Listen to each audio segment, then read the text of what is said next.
Welcome back, everybody, to Testimonies with Tanner. I'm your host, Tanner Martin. In the first episode, I shared my own story. Today, I wanted to bring on somebody who's been walking through his own growth right beside me on this team. Jarian Pinckney, JP, man. Welcome to the show. How you feeling? I'm feeling great. I'm feeling blessed. It's another day. Yes, sir. I love that. JP is from Andrews, South Carolina, a psychology major here at SMC, and someone who has faced challenges that has really shaped his faith. JP, bro, I appreciate you for being here. Appreciate you, man. So let's just start right here. Tell us a little bit about your story and how you landed here at SMC. You know, it was a lot of ups and downs and things that you had to get through, a lot of challenges I had to face. But I feel like the ultimate challenge was my freshman year, considering I didn't really know what I wanted to do, as in academics for my life. So it was kind of confusing, but I know I wanted to play baseball. So I went Division I, got all the hype, and the interest and stuff like that. So I got to experience that. But I seen that, the grass ain't always greener on the other side if you don't, have the knowledge and understanding of it. So I got into that era of my life and things went downhill and I didn't expect it, but I overcame it just because I kept going. I kept looking for the next. I kept knowing that it's something that can be better. If I got here, which is great, which is a good destination to be at, at the one of the highest levels, I feel like I can get greater. And I kept going, I kept pushing, and I feel better than I have before. For sure, bro. That's awesome, dude. So take us back a little. What shaped you growing up? Who influenced you the most? My family, mostly my mom and my dad. My dad passed when I was 7.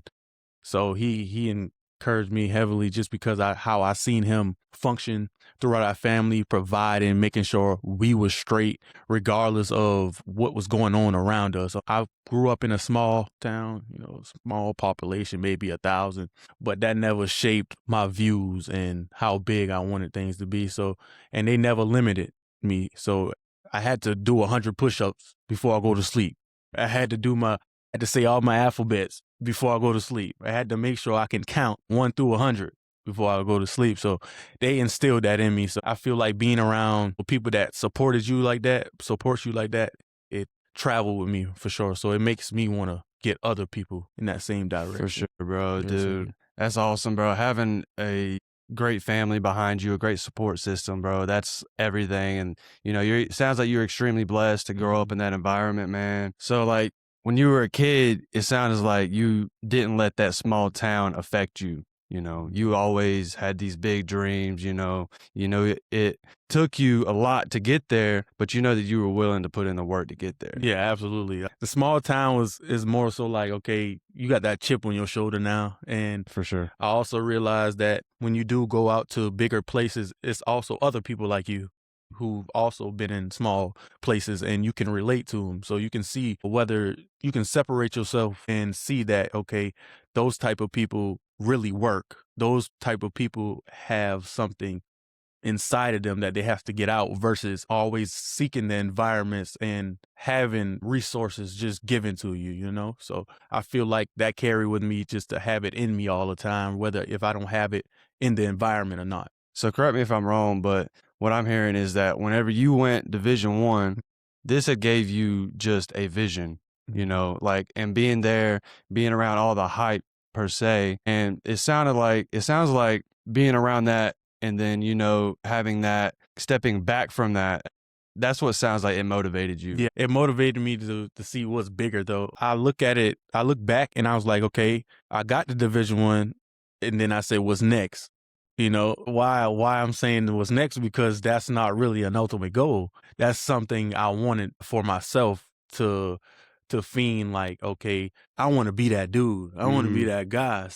When I feel like I'm not that guy no more, because you get to that certain place where there's a lot of guys the same way, you try to look for something bigger than yourself. And that's what I did. Just trying to be different in every aspect of the life. Always trying to improve, man. Yes, That sounds sir. great, man. That's awesome. What was faith something that felt personal to you growing up, or was it just something that you were around? That's a great question. Faith, at first, it was just, honestly speaking, it was just around me. I always grew up in the church. I was growing up in Bible studies, in brotherhood programs and things of that nature, but I feel like it hit me the most when I had to go and branch out by myself and actually understand that I need that personal relationship with God and versus other people telling you just how things work. And growing up, seeing it, I always believed, but you don't really have that effect unless it hits you personally. So Right. it hit me personally outside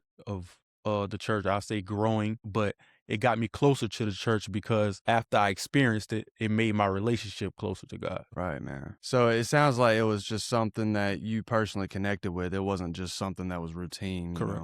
Like, you know, they always say, man, like, you never know something that can happen to you until it happens, bro. Yeah. So, like, and whenever something like that happens to you, you try to fall back on something else. And, God is great to fall back on. Mhm. He is our number one provider, man. Yeah.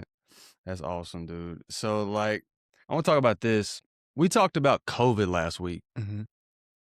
And, that season affected everybody differently. What was that time like for you personally? COVID. So COVID affected me. I can't just give it all to the negative side just because it isolated me and I kind of needed that isolation to better to better me as a person. But, on the outside views of it, like, okay, during that time I was trying to get recruited out of high school for baseball and it wasn't working then because baseball was shut down at a point. And I'm already from a small town, so the recognition is already low. So that hurt me very bad with that. But me being isolated got me closer to God because outside views and outside perspectives is no longer in that communication with you and God when you're isolated, when he separates you for a certain reason. And I didn't during that time I didn't know the reason, but afterwards you always see, okay, this is why he put me through this. This is why I felt like that. I can't complain about it now. But COVID, I can get the positive aspects and negative aspects of it. For sure. Dude, COVID was like, I would say it definitely had its negatives towards a lot of people. I Yeah. mean, everybody. Everybody. Everybody was affected by it, even me. And that also, since we graduated in the same year from high school, we got to experience it basically the same. But for me, I wasn't recruited. Like, scouts weren't able to come out and recruit and come to our games. So I felt like for me, that took kind of a toll because, like, I was performing really well, and then like for scouts to not be able to come and watch, that was a bummer, bro. I get that, man. But like, how did that impact your recruiting process? It impacted me because I couldn't actually horrible because my whole life I played football and I couldn't play my senior year because of it because I needed to play fall ball just so I can get my face out there, get my talents out there. Not and it would have been too much on my mom just to go, okay, we got games on the weekend, but we play Friday night and trying to travel and do this, it was too much. So I had to pick one. And that was the hardest decision of my life because one of the hardest decisions of my life because I grew up and played with the same people. We're in a small town, everybody knows everybody. Everybody grew up playing with each other. And that last year I couldn't do it because, I had to take that risk of trying to, put it, believing in myself and trusting my gifts will get out there. Yeah, man, I know that was definitely. I didn't grow up playing football. I did something else. I played soccer. A So little different, but I know that they talk about brotherhood and all that in football. So like, I know that that was a real tough decision for you to yeah. want to like put that down. Like they talk about it to this day. Like even when I go back, they'd be like, we would have won state, right? We Mm. played that year. Like every time I go back, they remind me of it. So it's not a bad thing though. But yeah, it's something I don't regret it, but it's something I think about for sure. So I know that college can either strengthen someone's faith or it can really challenge it. What did it do for you? Did it strengthen or challenge it? I feel like it did both because like I feel like my challenges strengthen me. So like if I don't feel challenged, I'm not gonna feel like I've gained that strength that I need, and feel like I didn't avoid it. Not avoiding it is always a one dynamic thing that I look up to. Like just keep going. So like, what did that look like? Did your prayer life change or like did your mindset shift any like during those challenges that you were facing? Yeah. Prayer prayer. I stopped believing in prayer. I start believing in prayer even more because it's like I will pray about something and I didn't. And his mysterious ways is so amazing because I would, me being young and a believer, I would just pray for something and think that it was going to happen right then the next day Right. or the next hour. And I'll be looking for it and it's not there. And what would be crazy is I look for it and it's not there, but I turn around and that's the answer. So the answer will always pop up when I'm not looking. So that made me think, stop looking and just believe, and I think that's the biggest thing with faith, stop trying to look and just believe. Man, that's awesome, dude. Like during this time as an athlete, college has really, changed the way I think personally. And I think it's just because God has given us so many different challenges, so many different, like you say, opportunities to grow. And that definitely will strengthen you, man. That'll teach you patience, bro. So, JP, if someone's listening right now and they're in the middle of the kind of season you went through, what would you tell them? Jesus is the answer. That's it. JP, bro, I appreciate you for sharing your story today. And to everyone listening, if you're in a season of struggle, doubt, or waiting, just know you're not alone. Growth always doesn't Growth doesn't always look like winning. Sometimes it looks like enduring. This has been Testimonies with Tanner. We'll see you next time.